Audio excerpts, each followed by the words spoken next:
Welcome to the Book Buzz Show with Cheryl, where we dive into the captivating world of books.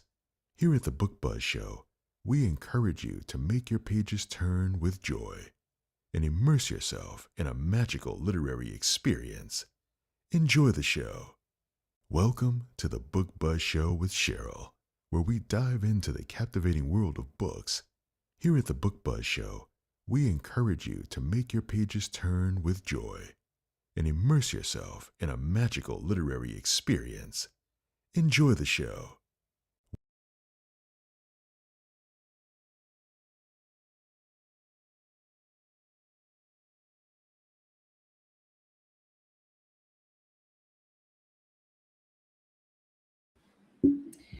Hello, and welcome to the Book Buzz Show.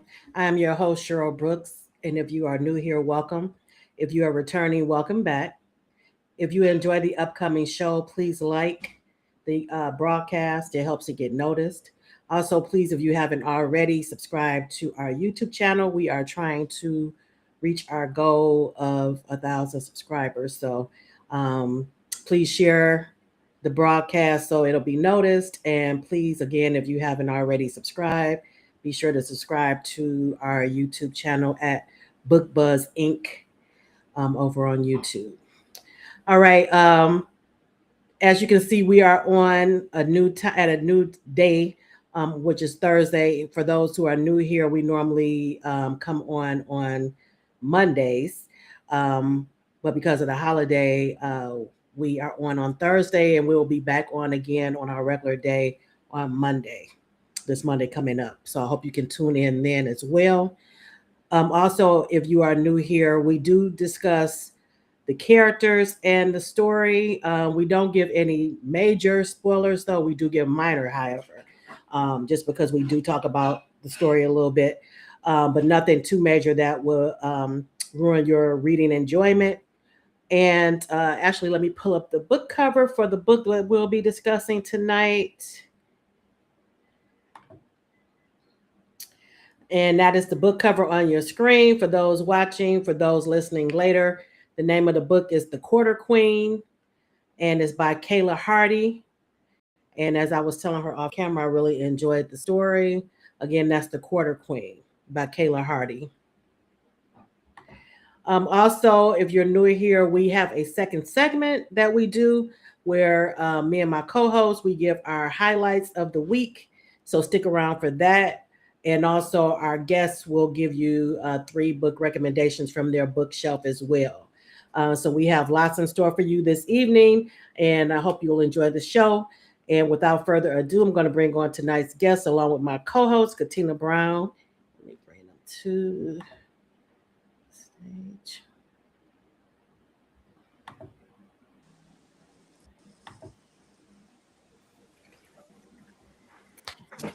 Hello, hello. Welcome, Kayla, to the Hello, show. Hi. guys. Hello, ladies. Let me look like we uneven. Let me see if I can. I'm different all heights zoomed in. and different heights and stuff. Let me see. I feel like it's me because my chair is like propped up, but you want me It to? happens Okay. every so Okay, often. there we go.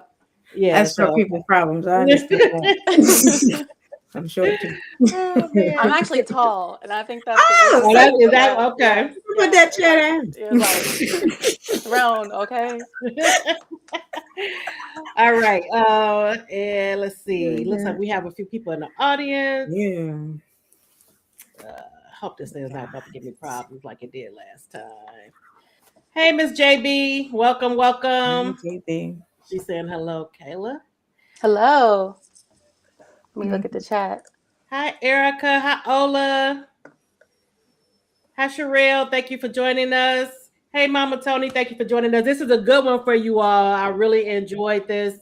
And I love books that set in New Orleans, and I love historical stuff anyway. Mhm. So this was right up my alley. Love Loved it. it, loved it, loved Love it. it. Thank Love you. it. Hi, All right. guys. So we're going to get right into it because we have a lot to discuss. Um, because this is your first time on the show, can you give us a little background as far as how you got started and how it went from idea in your head to being Okay. published? Is this your debut novel, or It have you? is. It is. Oh, This is debut. Yes. Wow. Yes. Thank you. congratulations! Thank you, guys. Thank you, guys. Congratulations! So, I mean, if you could give us a little yeah. background. So I guess it kind of blends into like the first question of like definitely always wanted to be a writer from like the time I was like 7 and was in Barnes and Nobles. But like we didn't grow up with a lot of money, so we used to just go in Barnes and Nobles just to look, which I don't know if people know about that, but like so libraries are my friend. My sister's a librarian now, Right. so shout out to her. But definitely a child of libraries. And I remember I such a distinct memory. I remember being like walking in Barnes and Noble, like the new and noteworthy shelf. I don't know if it was even called that back then, and just looking Mhm. at that big shelf, and I was like, I really want to do this. And of course, everyone was like, "How, Sway?" But like, also, you don't see a lot of Black women on those big shelves. Again, there's a smaller circle. It was then, and thank God it's grown since now because of things like Own Mm-hmm. Voices and that happened in the mid 2000s and tens and whatnot. But yeah, so it was just when I turned 18, I really was like, I'm really gonna do this. And I didn't get repped for all the writers out here until I was 30. So yeah, it can take a while for some people. Some people get signed the next day. But long story short, I went to school for English and then ended up getting my PhD like in African American lit and studied folklore mythology. But like, thank God for that because I learned a lot being a scholar. And now I was like, how do I use this and mine this for my own benefit, but also for the benefit of like Black readership. And I was like, you know what? Marie Laveau, and also, I spent a lot of my childhood in Louisiana. So I feel like this answers all over the place, but like it is the trajectory of like, and no one is more celebrated in Louisiana than Miss Marie. But I feel like in many ways still veiled because we get a lot into like the spectacle of Marie and she was the voodoo queen, but like I always was like, what's the story behind the story? Like how do we unpack that? And like what is this Mhm. notion of power? And I think I love me some NOLA, my family's there and Monroe and stuff. But I think one of the things, if I can pick on it, has always kind of been the veneer, the grandeur, the beauty of it. And, there are things there that I think is easy to slip into like partying and whatnot. But you have like rich historical places and sites. And I feel like you got to go and sit with that, especially because it's a part Mhm. of our history. And Mm-hmm. so for Marie, there's so much to start with, but I always thought, who is the human behind this title? Yeah. And then I'm always interested in power. And so, like, I think a lot of times we talk about Miss Marie and her as a voodoo queen, but like, what did that actually mean? Like, Right. in connection with the idea of like the 19th century and slavery, because she Right. wielded a lot of power for someone who was an Yeah. infant.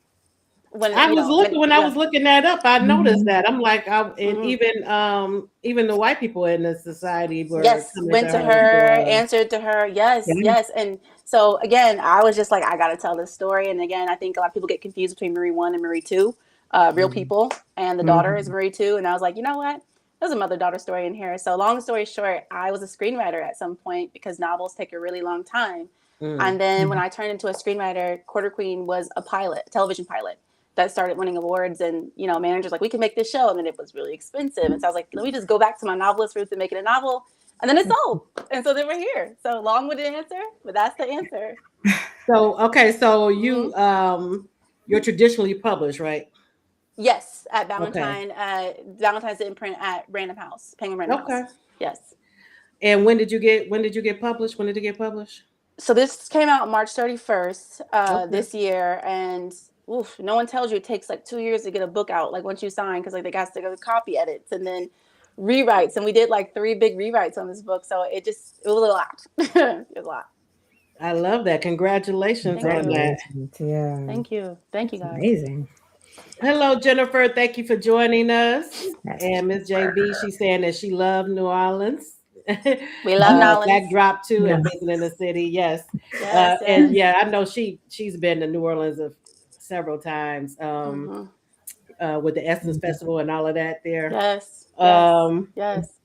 okay, so you kind of answered this, but what Hmm. was it? How did she come on your radar as far as you wanted, even knowing about her and wanting Okay. to write about her? She was kind of always there. So as a kid, you Oh, go okay. down and you go in the French Quarter, and of course, the French Quarter was my favorite. Like New Orleans is a big city, but like I was just a French Quarter geek, and it was a treat for us because we would drive up from Monroe, and just really, I mean, like if you've never been, you have to go because I feel like it's the one of the few places where you step inside of a time, feels like a time capsule because you Mm. Oh, have really? all Okay. the historical things that are right there, but you have Wow. cell phones and then beignets and all these things, and it just kind of meshed together into a big Mm-hmm. gumbo. And I feel like that always left a big impression on me. I was like, wow. And then I went as Ray for Halloween like the next year, and just like I was a Oh, super really? fan. Okay. Yes, So yes. yeah.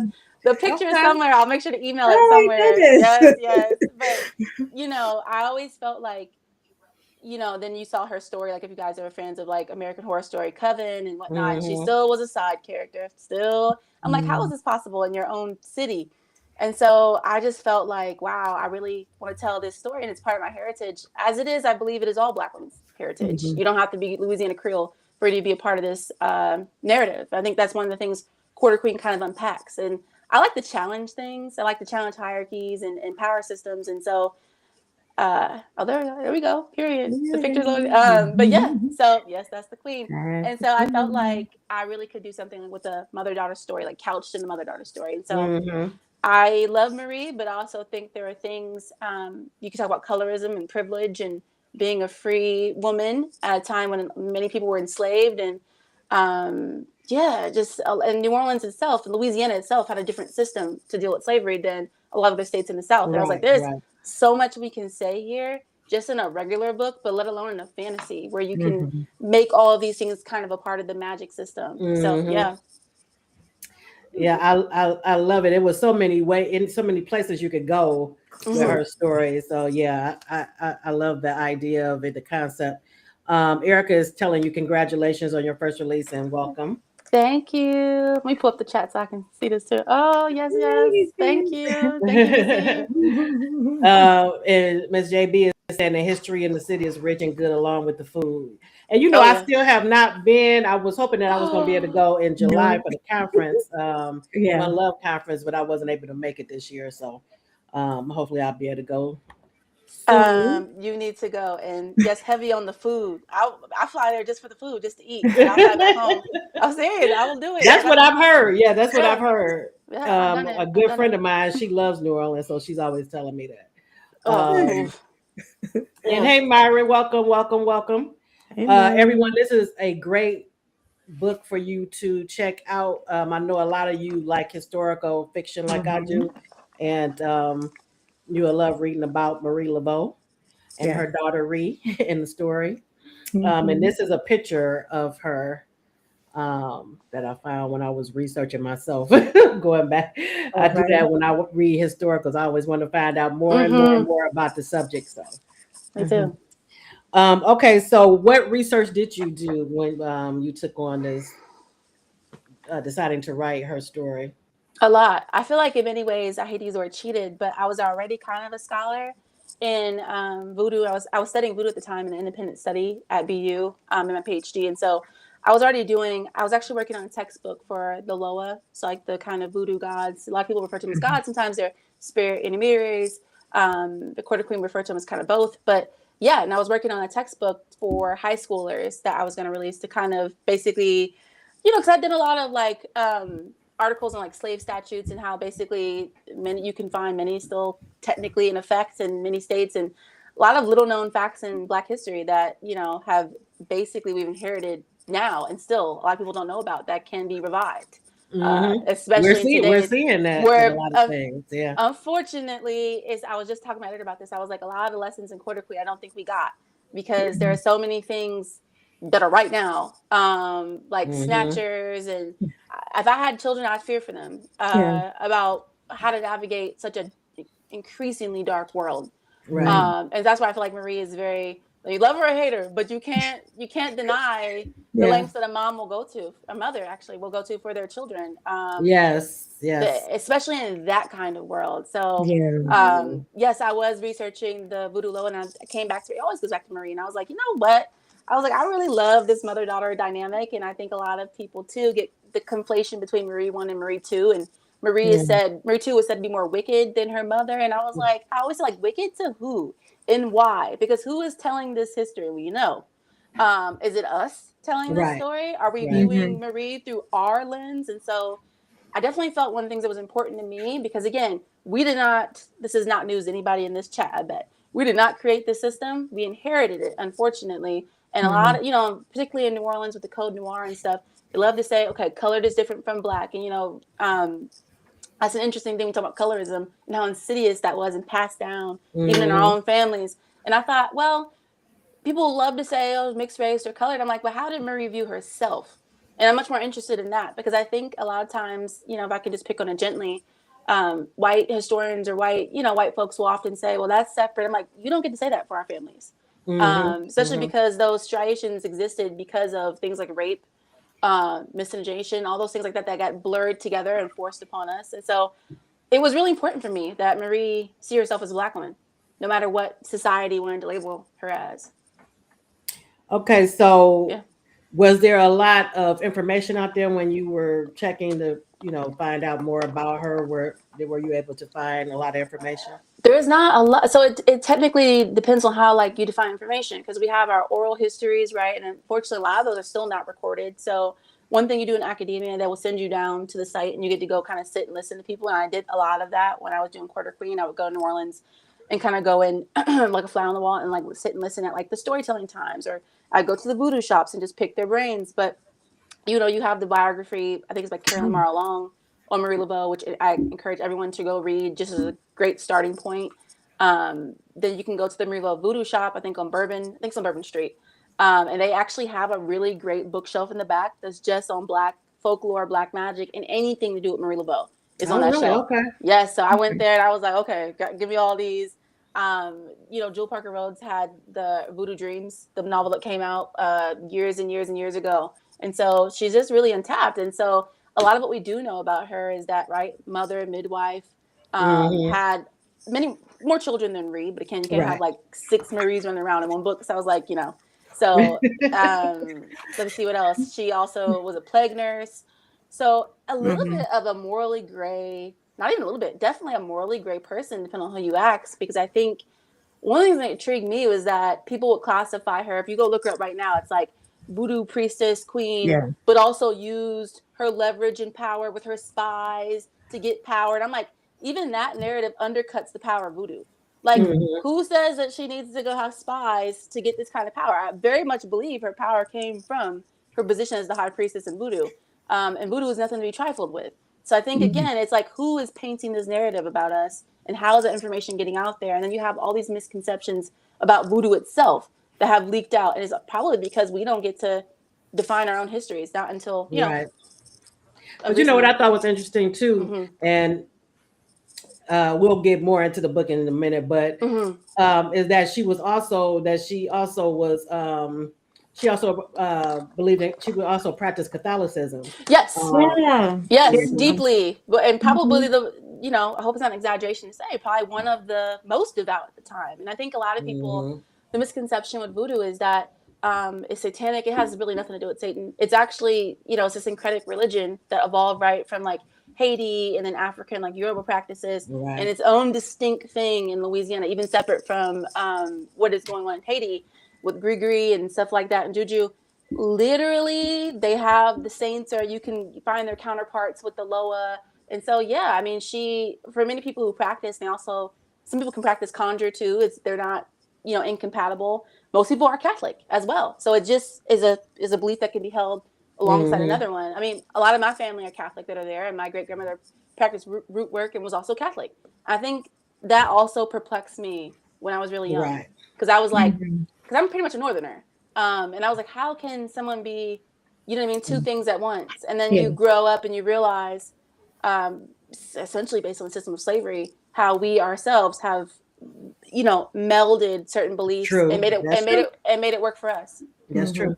Hmm. Now, was there anything that surprised you when you were doing your research or when you were writing, as far as Yeah, I mean, um, there's some interesting things. Again, if we talk about her history, is like, plague nurse, and she had this great evolution. And I'm like, I'm always reading between the little lines, the connection. I'm like, how do you go from this to a young woman to, she was the apprentice, perhaps, to the real Dr. John, Sanite, the other Marie that was one of the quarter queens. We call them quarter queens in here, but like the high priestess in real life.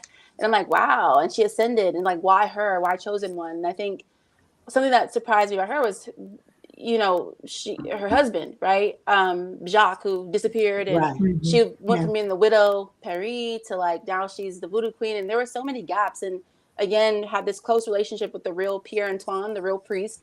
Mhm. And I would say, no spoilers, but kind of the little bit surprising about him is that um, he was essentially sent by the Spanish crown essentially to New Orleans, because at that time they were spreading inquisitions Right. across the Right. colonized world. And Mhm. we in New Orleans, one never came, apparently, allegedly, but he was sent there. And then the governor of Louisiana was like, no, we don't want that here. Get out. This is bad for business. Sent him away. He comes back, and then he marries Marie with her first husband. And I'm like, this is a total change of heart. And I'm like, what changed him? And I'm like, Mhm. that's a great character. And I often think the answer probably is love. Mm. And Yeah. spending time among people, it breaks down barriers. And, not to be cliche, but I thought that's a great way to show even the beliefs are not incompatible. She had this great Hmm. relationship with the most famous priest Yeah. in New Orleans. But, to touch on that and how it gets into a fantasy and alt history, there probably was a bit of an inquisition in New Orleans, because I saw recently, like a year ago, I'm a nerd about these kind of things. There was an article about how they found remains. I don't know if anyone's ever come across this, of like what might have been an inquisition, and it was connected possibly to Pierre Antoine. And I said, Mhm. see, Oh, an really? inquisition, yes, an Oh. inquisition might have actually happened in New Orleans. New Orleans has so many secrets, Mhm. so many things that are just, yes, yes, yes. And so that Long, really, long, long history. yes, of Mhm. the Yes. weird and the supernatural. And I firmly believe it is because of the history of slavery, and all Hmm. that pain and residual energy is just, Yeah. it's there. I mean, and again, New Orleans is kind of a gateway in itself, because slavery, right, come right to the port. That is in which we entered this new world. Hmm. So it is a place unlike any other. Mhm. I can't wait to go experience it for myself. Yes, Mhm. yes. Okay, so what's your process like? Your writing process? What comes to you first? The plot or the characters? How did that happen for this? Did her character, is that what inspired you as far as the story? You know what? It is probably a mix of both. And I think for a lot of writers, the character will come to them like fully formed, like either speak to, like me, I have a lot of dreams, and like I feel like I had like it was like I woke up like, this is real. Like I love this. And so yes, the Mhm. juju runs deep. I was like, this is great. And she kind of came to me kind of fully formed. And um you also, I tend to be someone who gets the endings first, but I think with Quarter Queen, the Oh, beginning, really? like the Okay. first line, yeah, the beginning came to me. But I think with this one, I kind of knew who Marie was, and then we kind of had to flesh Right. out Ree after. Right. And you just know that you can't have two of the same personalities running around, because then it's boring. And I'm like, and Ree, so much of Ree, I get a lot of flack for her, because people are like, she's a party girl, she's bad girl Ree. That's what we call her. And in many ways, Ree to me had to be so much different than Marie, not just because like by virtue of just being different. If you're someone a protective mother, I'm like, wow, you Mhm. probably shielded her from a lot of things that you've been better off just telling her. And that when you do something like that, you do create a very privileged, sheltered child. And I Hmm. think, no spoilers, I think there's a lot of things that maybe inherently Marie would never admit this because it's Marie. She's probably ashamed of. And I think in order to admit, and so many mothers keep things from their, and we find this out, like women, we keep secrets, and then sometimes we tell you when you get to a certain age. And I'm like, wow, you're like, wow, my mom lived a whole life. Like she did, she was out Right. there. And, Right. Yeah. and that's There's what certain, that's what I was thinking as I was reading, because children, they don't, really think of their mm-mm, parents as, No. having no, whole lives no, before no. them. Mhm. No, Mhm. we are inherently selfish and we think of ourselves as fully formed, not Mhm. realizing that someone had to live a life so you could get here, and that we Right. probably inherited the traits from both people that made us. And so, no spoilers, but I Hmm. feel like Ree is kind of the perfect mix between, her and Marie and Yes. her father. Yes. She's kind of the gray that exists because they both represent huge extremes. And Mhm. Right. Ree, I also think weirdly enough, was sheltered. She's aware of her privilege, but for me, it Mhm. also was a great access point when you talk about free people of color, and the bourgeoisie of New Orleans, and the Creoles. Again, my family history, but I also think there are so many that even to this day take pride in it for the wrong reasons, and it gets into like colorism and featureism and really weird things Mhm. that are inherently that have real ramifications for other Black people and even for themselves. And I thought Rhea is a great kind of modern kind of stand-in for this narrative because she has to open her eyes and grow up outside of that. Because again, Right. there were lots of free people of color that enjoyed an immense amount of privilege, not because they gave it to themselves, but because the system was built that way to uphold them, Hmm. which inherently just upholds white supremacy at the end of the day. The more we bind to those kind of systems. And so I felt like Ree had to kind of be couched in that. And a lot of that, Marie is kind of to blame. So, she is very hard on Reed. But I'm like, girl, you did this. You did this to her. Yeah. But we find out there are reasons behind Yes. it. Yeah, there are reasons behind it. Okay, so Yes. last question, what advice would you give to someone just starting out in their writing journey? Mhm. Oh my goodness. Well, it's kind of twofold. I would say if you want to be a writer, writers write. I meet a lot of writers, come screenwriter in Hollywood. They say, oh, I'm a writer, I'm a screenwriter. I'm not taking it away from them, but they just don't write. They have an idea of what to write. Right, Mhm. And an right. Right. idea, typically, unless you're super high up in the hierarchy, does not sell, right? You can sell someone on a pitch, but you got to be like already sold some fully formed stuff. So my advice is to Hmm. get out there, start writing. But that goes hand in hand with being a voracious reader.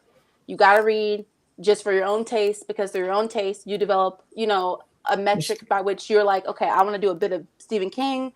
I want to do a bit of Right, like right. N.K. Jemisin, and maybe I'm a bit of Jordan Peele. And somewhere in there is your voice. And you have to Mhm. read the good and the bad too to, just become your own tastemaker. Yeah. But at the end of the day, I also think you have to increase your circumference for luck. So you have to, once you get up and write every day and you have samples or actually you feel good about and you get feedback on, you've got to go to, and I'm not saying, everyone's, budget is different. You got to go meet people. So whether you have to go, thank God, the internet is the way it is today. You can just meet people online, just like this, Right, like right. in Yeah. this chat, network with other writers. That's what I would do. And your network eventually will refer you to stuff. So Mhm. please keep writing, but during the day, you've got to get out there and meet people, and you got to, not be afraid to pitch agents. You can meet, but you meet them at conferences. You meet them at writer groups and retreats. So, Mhm. you got to do the work, and then you got to literally get to the place everybody else is at physically. I love that, love that. Yeah. Okay, so now we're at the part where we ask the guests, what's on your bookshelf? And to give three Let me see. recommendations Mhm. to Okay, so our other book lovers. I have so many. I got recent reads, but also I always go back to like I don't know if you guys ever read this. How Long Till Black Future Month by N.K. Jemisin.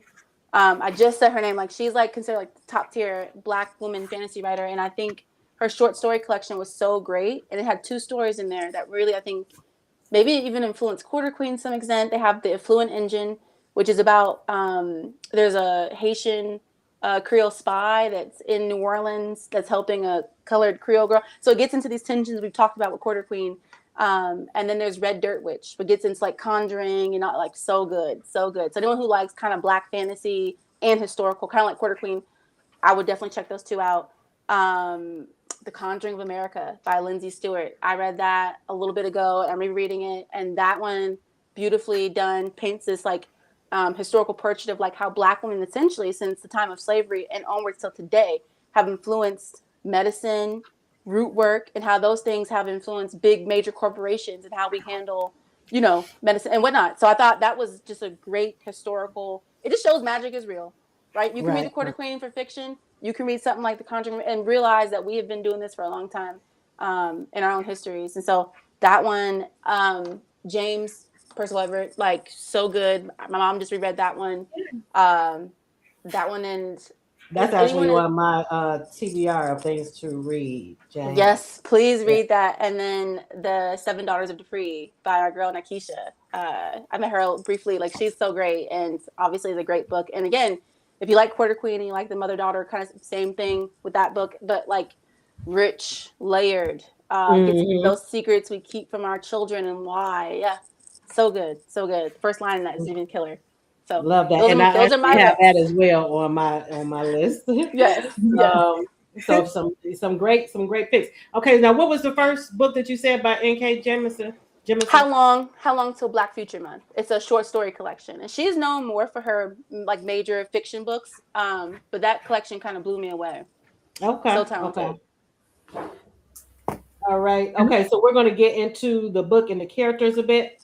And for those who haven't read The Quarter Queen yet, can you give us a little background? Well, we kind of went over most of We it as did. far as Marie Laveau, but give us a little background as far as her as a character in your Okay. story. What's Okay. her So. personality? What's the character's motivations in the story? So in The Quarter Queen, we like to, because we're currently out pitching like the TV show version, and so essentially it's Okay. kind of like for, I know it's for our Okay. Game of Thrones fans that like magical factional warfare, and also like that Southern Gothic like True Blood. But essentially Marie Laveau is the Quarter Queen. Her daughter is a spoiled brat, and Marie gets cursed by a former teacher and lover, a man named John the Conjurer, and goes into a coma. And Marie is forced to essentially step up and start playing with the big leagues, and that includes and a fraternal organization of alchemists that are basically kind of like the clan with sparkles. That's what a fan said. I was like, that's so hilarious. But also, they're very much, they're insidious and horrible and frightening. And then we have the church itself, and then you have the slaveholding society. And so she's up against like three big dogs and has to save her mother in a race against time. So that's kind of like the elevator pitch for it. But Marie is, I think the challenge with her was, how do we humanize her? And I think you don't like her, love her. You get the sense she's haughty and far removed from people, but you get the sense she like kind of has to be, because I don't think the Quarter Queen has time for games. I think at any turn, any Black folk could be challenged. The book gets into like the idea of snatchers and how if you leave, New Orleans is polite society, for better or for worse. Black folks could own homes and could have, open relations with white folks in ways that would have gotten them lynched in other places under certain conditions, right? But if you step a foot outside of this basically artificial sense of safety, you're in different kinds of a playing field. And so I do think Quarter Queen gets into like the idea that, is there such thing as a safe space? And are we ever really free? And I think that to me was Marie. I think she knows she's a free woman to a certain extent. Right. And I think you did a great job too, showing that with her frustration and her, what's the word I'm looking for, Katina? Because when she would see, some of the enslaved people, and like you said, she's free to a certain extent, but she knows that she really isn't, that her people is precarious, their life is precarious. They're It's not very really much in is. charge of it, right? So I think you did a great job showing that. And with Marie too, also known as Ree, her daughter, how would you describe her? I know you said she's a brat, but how would you describe her? And you did a great job too with her growth and her coming to appreciate her mother and everything her mother had done for her. Yeah. I would say that she is a brat. I like her, a brat with a heart of gold, because we see that she does care right away. It's not like she's, I'm different, I'm removed. She has Marcel. She's not, even when, spoilers, when her and Annabelle maybe get into it, it's still like, this is between me and her. The rest of y'all stay out of this. She cares. I think there is a lot of fear in that. I think we all might imagine that we would be the hero. Like, we all like to in certain scenarios. But if we really were put into these situations, that anything that essentially benefits you is built upon the labor and suffering of others. And not only that, but that you could very well get put into that category depending on the whims of the day, Mhm. the intention of the mayor, the intention of the system, right? Free Black people were seized and put back into slavery, depending on, you know, just the whims And of a you saw person, that but a also lot back we saw then. that a Yes. lot, like 12 years a Mhm. Yeah. slave. I mean, even it just something as petty as like, I don't like you. Like if a white person felt like that, then I mean, they could do things in the court of law that innately work against you, and Right. everything your family has built. So I think Ree Yeah. understands these things in theory, not so much in practice. And I Right. think Right. when Right. mommy is gone, you Yeah. have nobody. And then Right. she's now kind of playing the kind of Game of Thrones of like, Mhm. not only how do I keep myself safe, but my mother safe, and all I have are these lessons she's giving me, and these Mhm. kind of weird allies like Silas and whatnot that I'm not sure Yeah. I can really trust. And yeah, you learn the city is more political. You just were shielded until you weren't. And I think so many of Right. us, at least I felt that relatable. I was like, wow, I think I would maybe struggle with not only inheriting, essentially being the de facto quarter queen when I'm not ready, but also like re-examining myself through my sort of relationship with my mother, Right. understanding that she might have been a lot more like me when she started off. And then the world Mhm. inevitably is a very gray kind of Witcher world. It actually to make no easy choices. And then when we make those Right. choices that might Yeah. benefit, I would say, the greater good, you probably Mhm. compromise small parts of yourself. That's one of my standout moments Mm-hmm. is when Ree ends up looking through her mother's eyes and she's able to Yes. see a lot of what happened, Mm-hmm. and how much Mhm. she did and sacrificed to keep her safe and the reason Mm-hmm. behind how, Mm-hmm. how protective she was of her and all of that. Mm-hmm. Mm-hmm. Um, so Yeah. I love that aspect of it is, where she's Thank getting you. a bird's eye view of exactly what happened with Literally. her. Yeah. Right. Yeah, yeah. And it's one of those things where it was like, not only did mom have life before me, but she made a lot of sacrifices for me. I Hmm. also relate to this version of her more than the one I know Yes. now. But also maybe anything that changed Marie is because she literally did it for Marie's benefit, but it cost Marie so much. That Yes. now she basically, you're the reason that she might have this quote unquote heart of stone. Right. Yeah. Yes. And we also learned John is hardly the worst person in New Orleans. Like he's Right. set up as kind of like the villain. And, the Well, that Conjure. was Yeah. another interesting Yeah. dynamic I think you did is Thank you. they both had these great first loves that, well, Right. not first love for Marie, but great Yeah. loves where Yeah. they thought that they would be with this person and they would have Mm-hmm. they would have a life together, but Mm-hmm. both guys ended up choosing basically darkness, Mm-hmm. Mhm. for whatever reason. Mm-hmm. And Mhm. Marie and Ree both had to make tough decisions as far Yes. Yeah. as leaving them leaving You them leaving them, loving them, whatever. But I think, again, I think so many of us have had to do that. And I think, Yes, I was about to say that would yes, resonate with a lot of people. Yeah. I think so. And I think, Marie's a young woman. Marie's a woman of a certain age. And I think to really understand Marie, you understand, damn, like she gave up, quite possibly this, for her. I'm like, but there's nothing she wouldn't do for her child. And I think if No. you do something like that, you probably can't tell them that though. And then Hmm. and without spoilers for anybody else who hasn't read Quarter Queen, the decision to save Reed has huge ramifications for everyone else. Right, So right, and that makes it even more like, yeah, so uh, It yes, it's so really not just does. you and your daughter is, so much yes, more is bigger, and even Ree is, yep, yep, is yep, having He has to that make that dilemma. decision. yes, Yeah. Yeah. but Katina, what were some yeah. standouts for you? Oh, I'm sorry, were you saying something, Kayla? No, go No, ahead. I mean, no. All I was gonna say was like with Reed, that's a great. I love that insight because I do think the idea is that she should surpass Marie in a little bit. She So did. not even spoiling. Then like she has to make a choice that instead of for yourself, it is now for everyone else. Everyone, right? Your Because what is the people, point of power if you're not using it to help other people? It right? is Right. It's completely pointless. Yeah. Yeah, that was true. Katina, what were some of your thoughts on the book and Oh my goodness. standouts? Well, the point that you made about the her getting a bird's eye view of That was my favorite. literally feeling, seeing, that was like what a lesson. You know, Mhm. Oh, thank you. never Mhm. everybody getting those aha moments. Right. Like, maybe I shouldn't have said that. Maybe I shouldn't have. Mhm. And that was really, really nice to see. And to see that coming together, even though it was a weird little threesome, the sun, the moon, and the stars. I really Mm. love that as weird as they were together. Mhm. Which was. Mhm. I love Mhm. that at the connection and the power that came with that connection at the end. Yeah. But Thank you. Yeah. throughout, it got a little, confusing, and we didn't know who to trust. Right, that's what I was gonna say. She didn't really And know who she could trust, right. Mhm. and then her feelings for like Henry, um, Mhm. she was like, "Okay, is he still my Henry? Mhm. Right. Is it Henrik Mhm. or Heinrich?" It's Henrik. Um, Yes, Henrik. Yeah, you got it okay, right. Yeah. Yeah. Yeah. and same thing with Marie and John. Like, Mhm. okay, Mhm. Yeah. but what I Yep. liked about Marie, as far as the mama bear, I love the scene where she was when she first had Ree.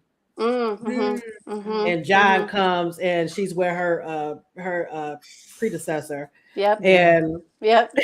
So and I will rip soon you as she and fuck found you in out what half. the deal was, she was like, Yeah. Yeah. That's it. I'll do what I have to do to protect my child. Yeah. Yeah. Yeah. That's accurate. I also think too that Mhm. comes from like a mother-daughter wound. And I think that's one of the things that Marie is like, and that's like, there's many of the things we can embellish with that, but we know she pretty much was the first one in her family to be born free. And I'm like, Mhm. wow, that had to have weighed on her. And the idea that her grandmother raised her, Yes, can you um, imagine? It was so I many people can, that dealt, where they were in that position. Yeah. I can't even Um, imagine that weight of that. And so just yes. if that weighs on you, you know for a fact you're gonna choose differently with your own. I hope with your Mhm. own child. You're like, I'm not abandoning my child. But then you can take things to Mhm. an extreme. I think Marie took it to like an 11. She did. So She did. yes, yes, yes, yes. But you know what? I love, and these are some of my favorite type. I love family dynamics, so I'm Yeah. always reading things that are, family Yeah. is central. Mhm. So I love and especially the mother daughter dynamic, and we get that throughout the All the story way. with Yeah.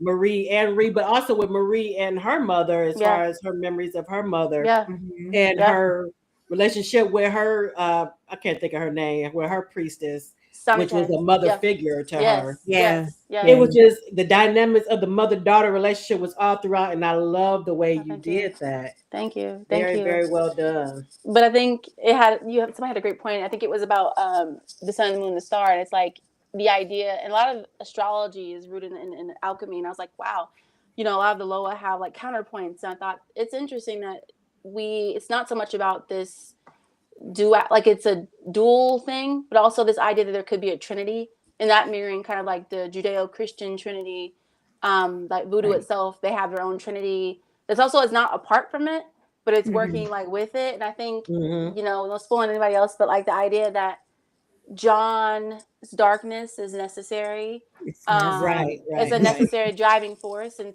Where at first we yeah, don't, we like, okay, mm-hmm, because at yeah, first I'm like, okay, what is going on with John mm-hmm, and both of them really, mm-hmm, but I love that dynamic Mhm. too, as far as yeah, their great loves, and they have to make these tough decisions mm-hmm, for her daughter, for Marie and her daughter, and for Reed, and doing it for her mother, Right. mm-hmm, um, mm-hmm, because mm-hmm, she has to save her mother. yeah. But what tell us a little bit about, because I thought Claudette also was interesting. She's Her a character. great character. Yeah, yeah, Yeah. yeah. How would you describe her character? She was a bit so in initial draft. She's a bit more villainous, Mhm. a side character that challenges Marie, really challenges her privilege. And my editor was like, Mhm. she's great, but like we have enough villains, and so she can be like that kind of begrudging ally. And I Hmm. hope to do more Hmm. with her. But she really represents, I think, Voden and Haiti, and the Mhm. old like I hate to even say the old way because you again Louisiana represents the New World. Haiti Right, is over right. there, but again, so much of New Orleans, not strictly just in Quarter Queen, but in real life New Orleans was influenced by the Haitian Revolution. And excuse me, I thought so much of that. How could that not be in a book about power? Because again, in real life society, slave owners were shook when the Haitian Revolution happened because they were like, we do not want that happening here. So like they doubled up, and I thought, wow, Haiti is like this aspirational. There's not even a dark cloud. It's haunting the narrative itself because many Black folks are like, I long for a sense of freedom where I'm not restricted, and I think Claudette comes from that, where she answers to her own kind of quarter queen, Cecile Fatima, who's mentioned, the real life one. And she's the queen there. And so Claudette's kind of like an emissary. And so she doesn't really have to subscribe to what the LeBeaus and their power structure. Right. So I think she can, in that way, she can kind of challenge it a bit. And, you know, she calls them out on colorism and things like that. And Marie's, you know, Marie is only good insofar for her own purposes. And while we can understand that as a mother, what about everyone else? Right. I don't know if they exactly benefit from the Marie's mother bear instincts. And so Claudette's like, what about literally everyone else? And so she operates this kind of underground railroad. They can see what to Haiti, and I think that was very important. There's so many great elements in this story, and even bringing in the Inquisition and all of that. And I love that aspect because I just read. It's a series that I read. Been reading for years, and it's based in Spain and the old, I can't pronounce it, back when Spain, you know, was doing the Spanish Inquisition and all of that. Yes. So I just read another book in that series. Yeah. Brutal stuff. And it reminded me of that when I was reading yours. Yes. Awesome. Thank you. Sherelle, she owns a bookstore. And she's saying that she has your book in her bookstore, and she can't wait to read and recommend it. Yeah. Thank you. Yes, queen. Put the name in the chat, Sherelle, so everybody will know the name of your bookstore and Ms. JV Williams said ditto, just for Kayla for the food. Yes, just for the food. Just for the food. Literally. And my stepdaughter Taisha is saying, and she just published her first book, her debut novel. Congratulations! Congratulations! And she said she's excited to check out this story. You will love it. You will love it, Taisha. You will love it. A lot. I'm going to read it. Yes. Any other things you want to ask, Katina, before because we almost at time?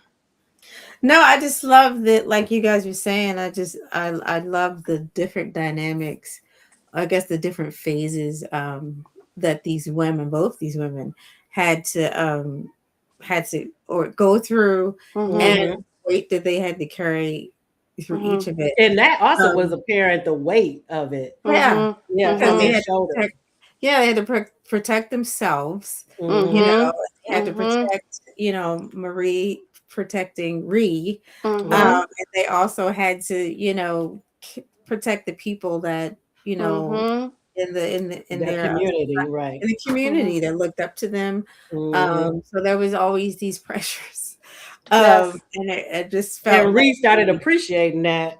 She did. For her mother, that you know, they had to deal with. Because her biggest complaint was, you know, that was the least. Her mom wasn't the best mom. But she didn't realize what she was juggling, and it was like she had to do that walk literally through her life to see that it was. Yes, that's a great point. I love that. This is no joke. And isn't that so relatable to all of us who, because we don't really know, you know, we don't really see what our parents have gone through, you know, and what they've sacrificed until, you know. Right. So I love that aspect of the story. Before we go, you touched on him a little bit, Father Antoine. Yeah. And his relationship, the dynamic between him and Marie. Can you explain that as far as your take on it, as far as in your story? Because it looked like it was more like a father mentor. It is. I feel like it's very paternal, and I feel like you know, so much of even Catholicism is built upon that, the idea of the father. And we go to the father for forgiveness and whatnot. And I think, again, the world of Quarter Queen is very gray. I don't think there's a good choice. There's just only is the right choice for right now. But that's a great that's it. You can only make the choice between a rock and a hard place, and it's like what will get me through the next moment. And I think a lot of these characters are not thinking about what will happen for years to come. And I think Mhm. Father Antoine represents, to me, like, you know, St. Louis is literally in the heart of the quarter. So he represents, like, geographically, if you go to New Orleans, it's literally right there. It's on our map. I think he represents that, the kind of like the soul, the purity of New Orleans. And even, I think he has a great line where he's like, there are no good men in New Orleans, like not even me. And I think, you know, that's hinting perhaps at a darker past. But I think I'm always interested in characters that are like gone to like the dark side of the moon, of like their own soul, their own, and I think when you do that, you can appreciate being a good person because it's been tested. You know, I think a lot of people will say they're a good person, but has that been tested? You got the oil. Like, what did you go through the fire? Like, what did you to get there? And I think Pierre Antoine is definitely that person. So he sees and accepts Marie, and one would think he wouldn't. And I think he's not just. There's a bit of like, you could be a useful tool politically, but I think in many ways she's the daughter there's actual affection there. Yes, I think she in many ways is the daughter, right, that he wishes that he could have had. And I think she represents a way in which to correct some of the you know, the sins of the church itself as an institution. Because again, God is got nothing really to do with an inquisition, as much as one might argue that, like, I don't think God would sign up to torture people, maim them, dislocate arms in his name. That's a man-made choice to an institution. And so I think he represents, everyone kind of represents. Oh, are we at time? Okay.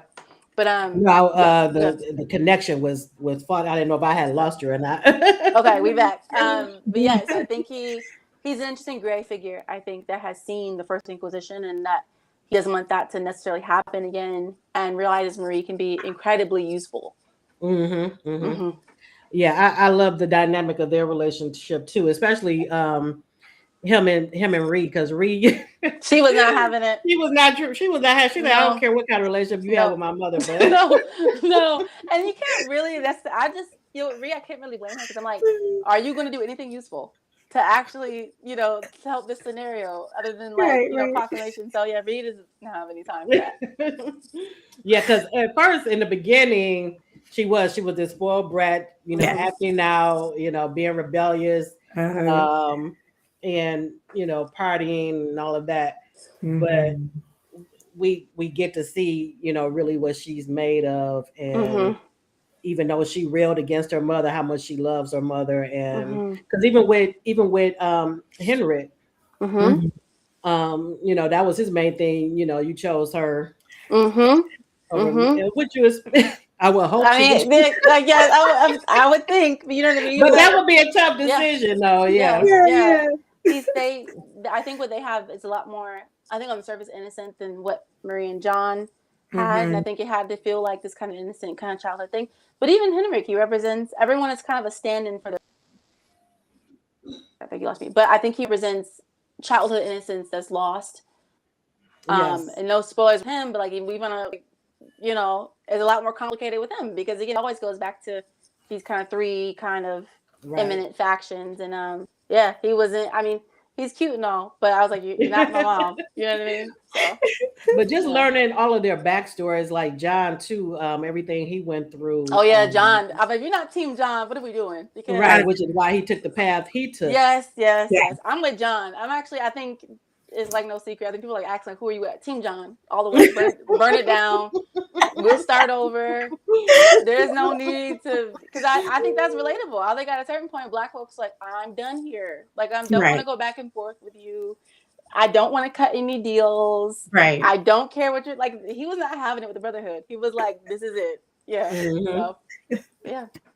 Yes, but I just can't, for this to be your debut now. Oh my goodness! I mean, and historical is hard to do. It is hard. Because that's one of my top genres, and we have a lot of historical fiction and romance authors on. And when they tell me about how much research goes into, like one of the authors we had on recently, I think somebody in the audience before told me it was maybe Vanessa Riley. It was one of them that told me that it took them 2 years of research. It was either her or Victoria or Christopher Moore. I can't remember which one.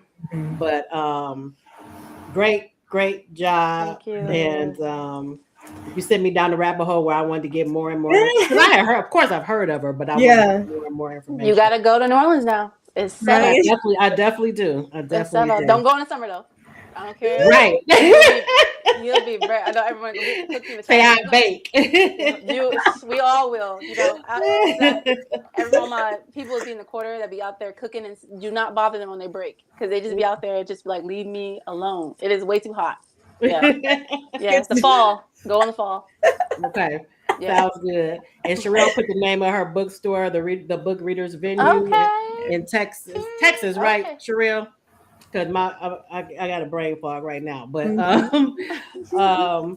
so everybody be sure to check out her bookstore, I and Yes. will. Yes. when you buy your books, make sure to check out indie bookstores, Yes. um, and make sure you support our Go indie. indie. Go Yes, indie. yes, yes, yes. But Go ahead. again, thank you so much for coming on, and I Thank really you. thoroughly enjoyed the book, and I'm gonna be on the lookout to see, if this gets. I hope it does. We get to see it on the big screen. I would love that. I Yes. hope so. I hope so. I hope Yes. so. But thank you guys. Thank you, ladies. Thank you, Cheryl. Thank you, Christina. Thank you guys in the chat. I'm sorry I didn't get to respond to everything, but yes, love you guys down. All right. Humble, Thank Texas. you. I was right, Texas. Texas. Yeah. Okay. Yes. Hot Uh-huh. and rainy. Yes. Yes. All Yes, yes, right. yes. So enjoy the rest of your evening, and I'm already following you, so I'll definitely be on the lookout. All right. Thank you. Bye, Good guys. All night. right, good night. All right, so we're going to get into our second segment with our weekly highlights, and you all be sure to check out the Quarter Quint. You will love it. Just the dynamics of the mother daughter relationships. She did an excellent job. It's only one thing I forgot to mention is that I But try not to read it at night. some of the scenes were, I'm yeah, not, yeah, I'm yeah, not yeah. saying. Woo-hoo. But that's right up my alley. I do all kind of horror and all that stuff. So, Because she just said the coven and all that stuff. So, yeah. I forgot to mention that. I just thought I said, we'll do this in the daytime. Yeah, she did. She The did lights such are such on. excellent, It was excellent. good, though. It was hmm good. And okay. Let me pull. You want to go first? I can. Let me I pull up can. yours. I have never heard of this book. I When you know said it to it's me. one of those billionaire, Okay, I love billionaire stories. So romances. I don't read them as much as I used to. And this one I read like in 2019 or so. okay. Um, but it's like 11 books, I think, in this whole series. Oh, Uh, is it okay? but this and I think I have I think I got through to probably about 8 of them before I just started reading something else. You know how that goes, and then you never get hmm back to the series. Right. Yeah. So, but I started it. The authors, it's about 295 pages. Not Uh, bad. and well, I read it. Well, it was published in 2019 when I read it. So that was, and it's Angel Payne and Victoria Blue. So they, you know, wrote the book together. I believe they've done that before. They probably have a few out there. And I had read, I think, more of Angel Payne's work, uh, Okay. of Victoria's. But I can read the synopsis really quickly. Um, Thank you, JB. I enjoyed it myself. I loved. oh, She was very, very engaging. what is the synopsis? Let's see. Being on let's see. Where's this thing? Here it is. Sebastian Shark is on the verge of realizing his dream, the Edge, the most luxurious Los Angeles skyscraper ever conceived, Okay. will be his legacy, an icon to dominate LA's skyline just as Shark dominates its boardrooms. Self made businesswoman Abigail, with two B's, Gibson, is on a trajectory toward massive success. But to get there, she must navigate the egos of her demanding clients, particularly the driven and obstinate Shark. who possesses the special talent of aggravating and arousing her within the same breath. Kinda en- enemies to lovers, but heavier on the lovers. Okay. So it's not, they are a collision of chemistry, but is their potent attraction toward each other worth losing sight of their ultimate goals? Taking a bite of passion has never carried more risk or promised sweeter reward. So with this, you get, of course, I think the main character, Sebastian Shark, is like the ladies' man, Mhm. and self-made and real persistent and all these things, real alpha. And then you have Abigail, who ends up actually she's a caterer, and she's bringing him lunch every day. And they have to interact and Right. things start sparking and flying and things. So their chemistry just pops off the pages.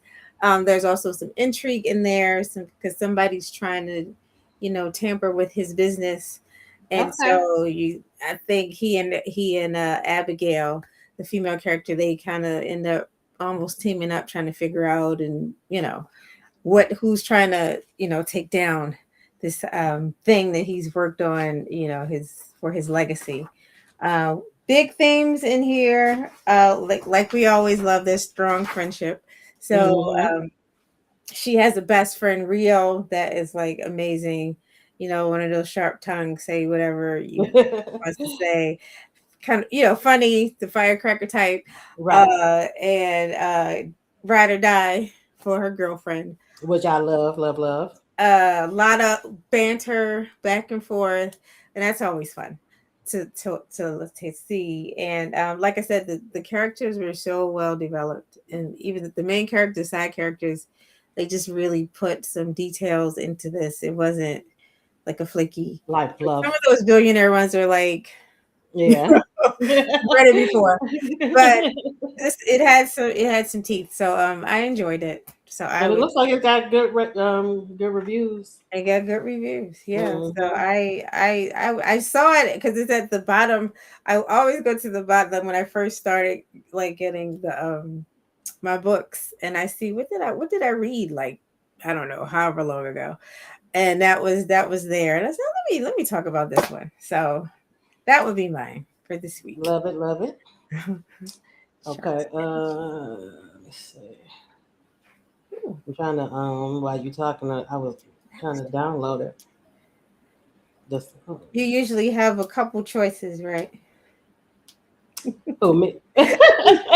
uh no, but I actually should have this time because I couldn't Okay. remember if I did this one already or not.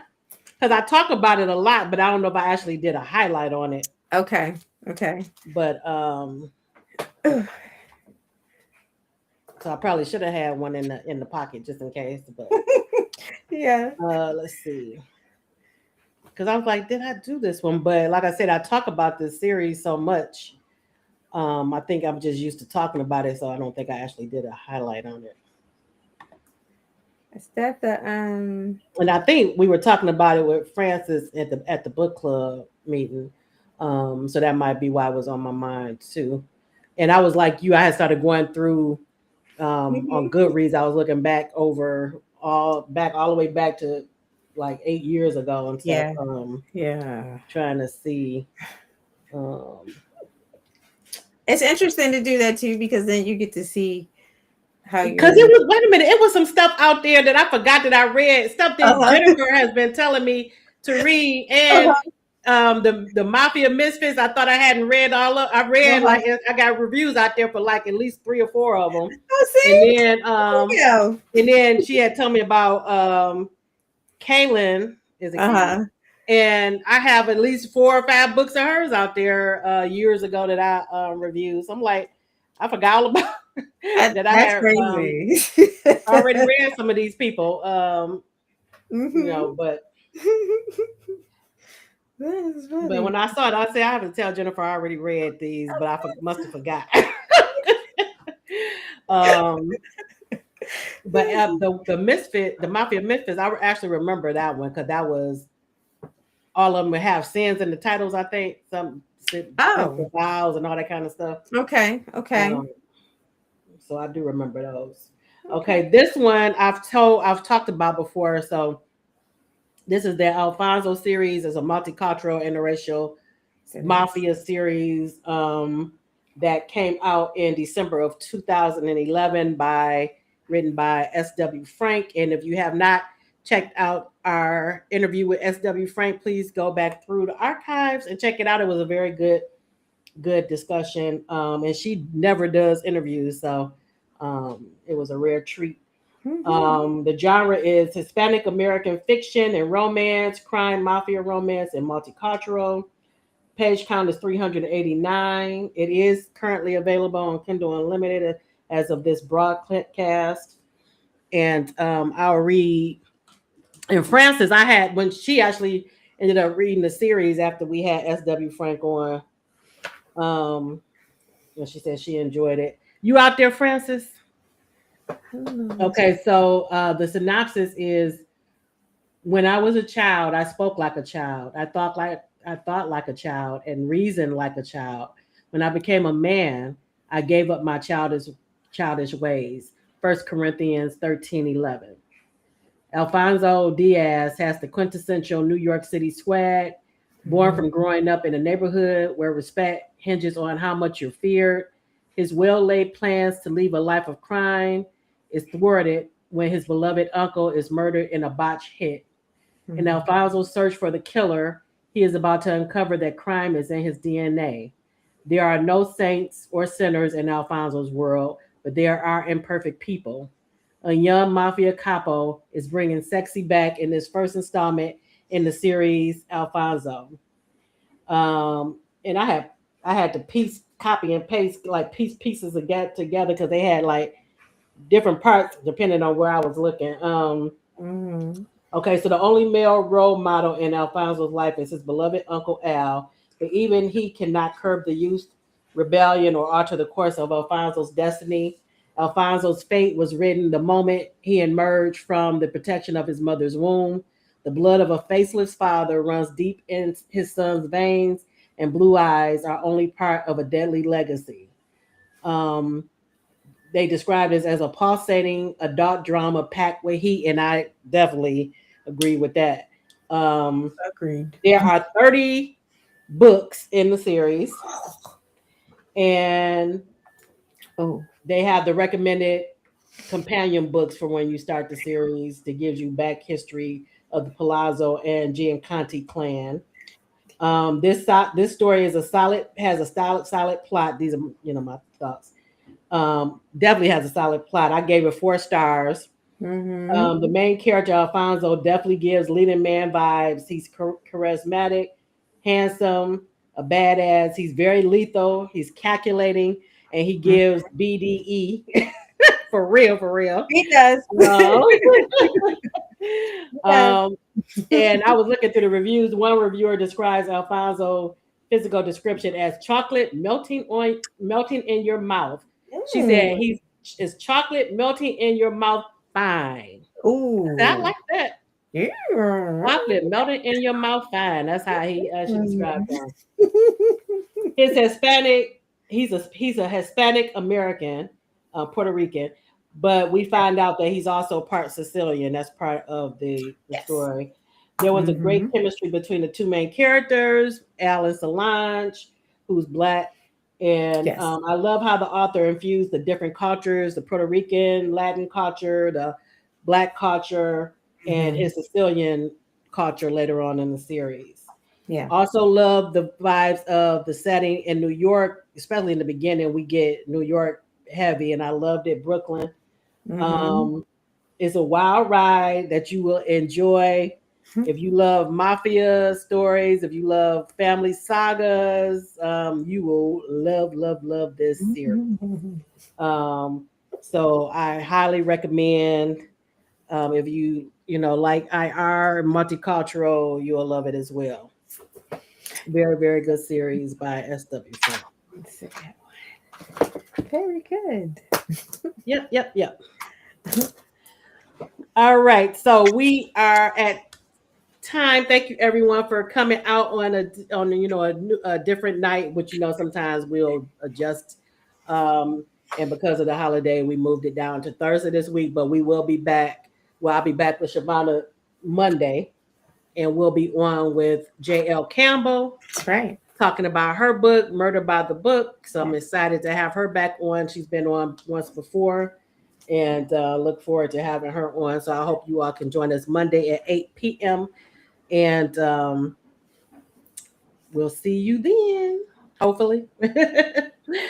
All right. Have a great night, everyone. Good night. Good night.